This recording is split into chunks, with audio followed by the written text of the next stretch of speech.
Pour la prochaine heure, vous écoutez Samedi de lire avec Amélie Boivin-Enfield. Bonjour tout le monde, bienvenue à l'émission Samedi de lire et aujourd'hui, j'ai le grand bonheur de recevoir l'auteure Mylène Gilbert-Dumas. Bonjour Mylène, comment ça va? Bonjour, ça va très bien. Moi, je suis tellement excitée de te recevoir parce que moi, je t'ai découvert il y a quelques années avec L'escapade sans retour de Sophie Parent.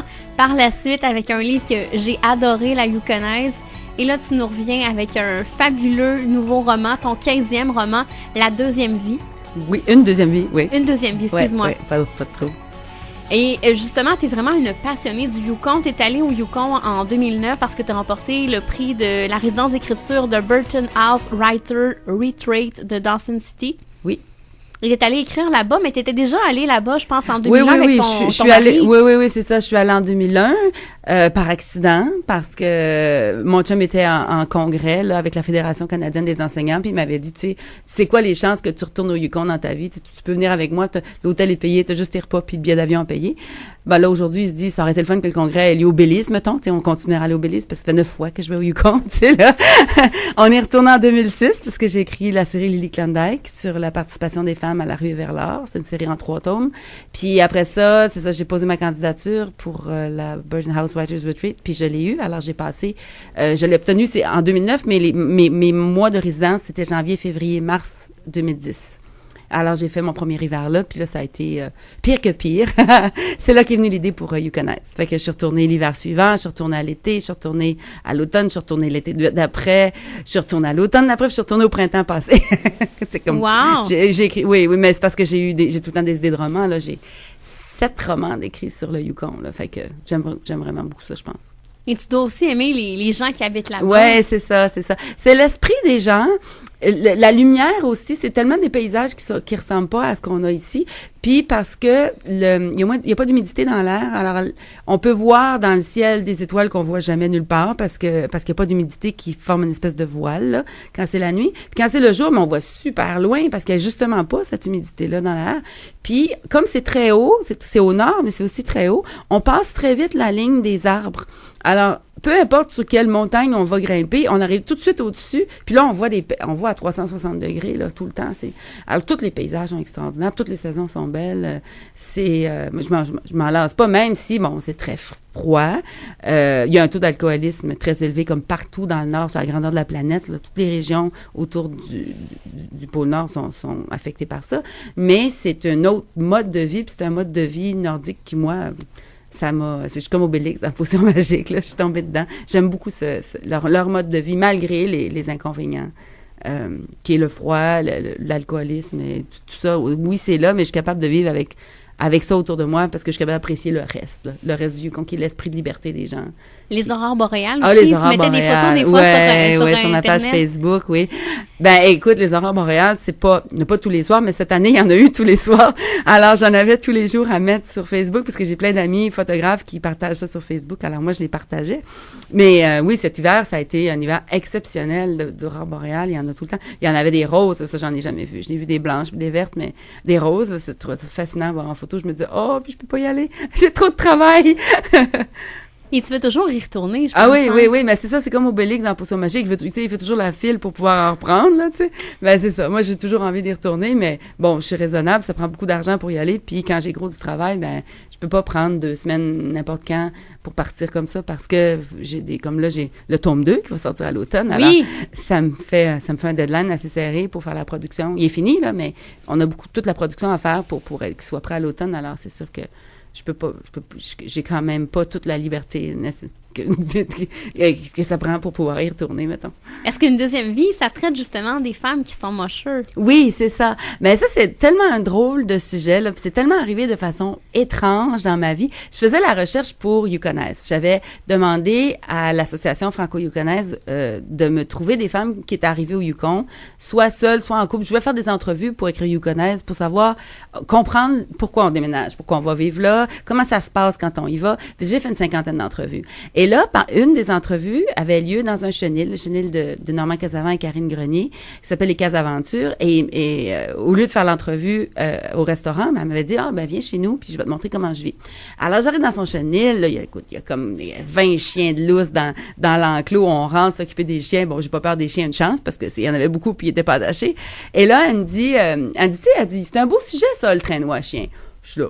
Ouais, peut-être, là, tu sais, mais moi, j'étais là pour écrire Yukonaise, alors j'avais mes propres idées, tu sais. Puis là, elle dit, avant qu'il y ait une femme qui gagne la Yukon Quest, les gars étaient persuadés que les femmes, ça pouvait pas faire la course. Puis souvent, ils faisaient même l'intimidation parce qu'ils disaient que si une femme gagnait la course, ça allait diminuer la valeur de la course. OK, ça m'en prenait pas plus à moi. Là, tout à coup, j'avais un sujet de roman, puis j'ai dit, OK, il est vraiment né cette journée-là en pleine entrevue pour Yukonaise en disant, OK, il y a quelque chose à faire avec ça, mais je savais pas ce que ça allait donner parce que, bon, c'est quand même une étincelle, là. Et ça, c'était, tu vois, à l'hiver de 2011. Puis là, on est en 2015, au printemps, là, le tome 1 est sorti au mois d'avril, puis le tome 2 sort au mois d'octobre. Là, ça a pris toutes ces années-là pour le développer, le penser comme il faut, le voir comment j'allais raconter ça pour que ce soit le fun, puis que ce soit pas une histoire de chien. Tu sais, c'est pas une histoire de chien, c'est une histoire d'humain. C'est ça qui était important, là, tu sais, pas que les gens pensent pas à un Disney ici, c'est pas Balto, là, tu sais. C'est vraiment une histoire d'humain, mais de femmes qui se passionnent pour le traîneau à chien. Et ça, c'est une drogue, hein. C'est comme toutes les mocheurs qu'on rencontre, d'ailleurs, on le voit tout de suite, là, tout leur argent passe là-dedans, là. Ça n'a pas de fin. Dès qu'ils ont un peu d'argent de lousse, ils vont racheter un autre chien ou racheter du nouvel équipement et tout passe là-dedans. Ils vont se priver, eux, mais ça les dérange pas parce qu'ils vivent leur passion au quotidien, là. Alors, c'est vraiment des gens intéressants. Et les femmes ont vraiment un avantage quand on est mocheuse.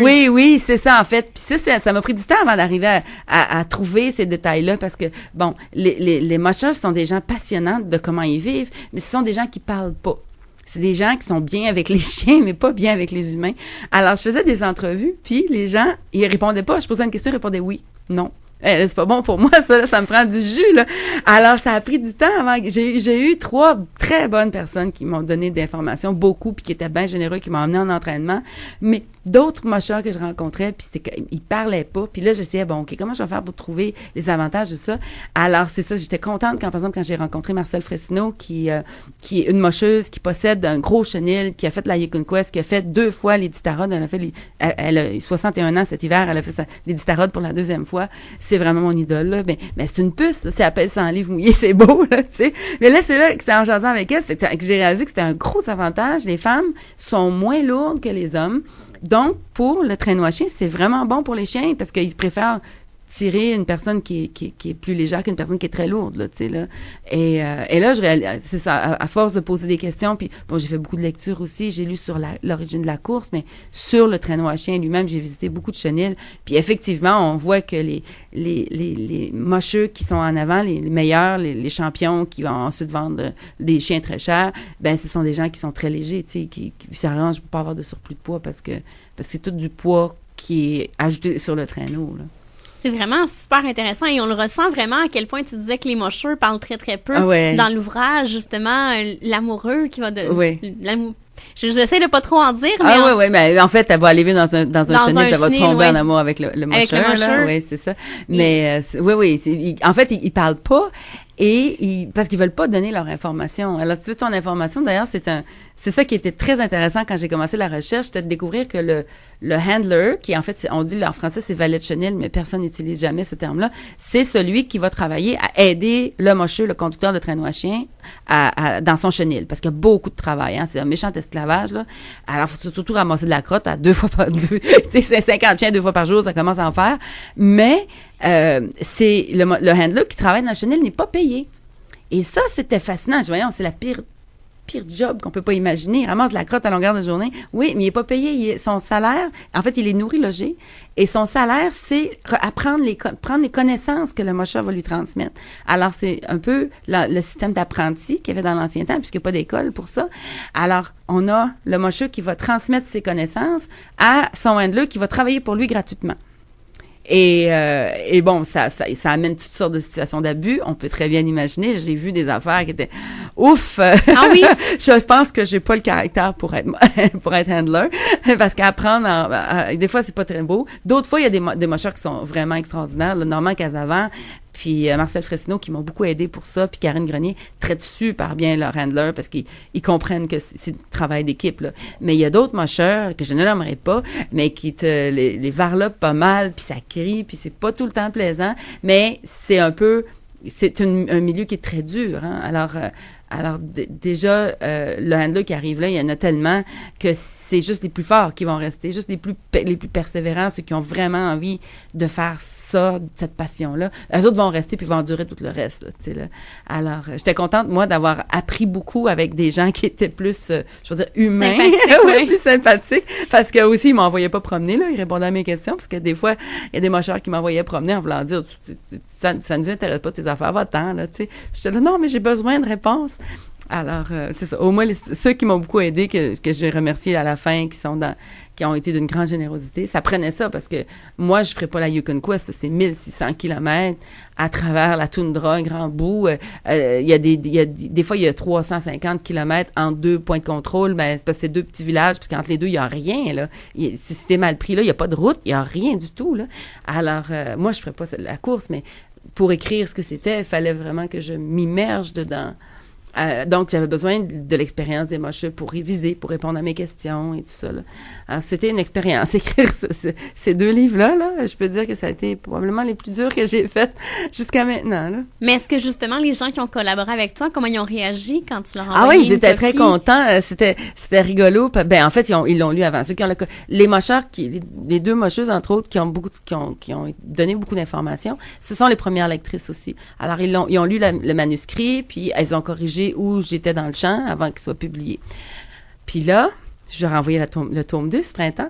Et là, j'étais contente parce qu'il y a une des deux qui a répondu « Mon Dieu, on a l'impression que tu as passé ta vie dans un chenil. » J'étais là « Oh yes! » Parce que j'ai pas passé ma vie dans un chenil. Il fallait vraiment que une partie de moi devienne un mocheur qui possède un gros chenil comme elles le sont. Alors ça, c'est le travail de l'écrivain, là, de se mettre à la place, puis d'imaginer ce que c'est, mais comme de le vivre juste à l'intérieur de soi-même pour pouvoir le rendre à l'écrit. Fait que j'étais très contente, mais oui, ils sont très contents. En fait, tu sais, je parle du Yukon aussi, là, je parle pas juste de la vie de chenil, mais je parle de la vie yukonaise. Dans celui-là, c'est beaucoup plus proche de Dawson, de Whitehorse, c'est autour de Whitehorse. On est en Annie Lake, c'est un peu au sud. Puis dans le tome 2, on est dans le Ibex Valley, qui est juste un petit peu au nord de Whitehorse. Alors que dans Yukonaise, je parlais de Dawson City surtout. Fait que je pense que c'est deux aspects de Dawson, du Yukon qui est assez intéressant, là. La vie autour de Whitehorse, c'est une grosse ville, hein. C'est 30 000 personnes, c'est une capitale. On peut vivre là comme on vit à Montréal, là. C'est les gens qui décident de sortir du centre de la ville qui, là, vont vivre à la Yukonaise. Si tu me permets, Mylène, on s'arrête et on continue de parler de ton plus récent roman.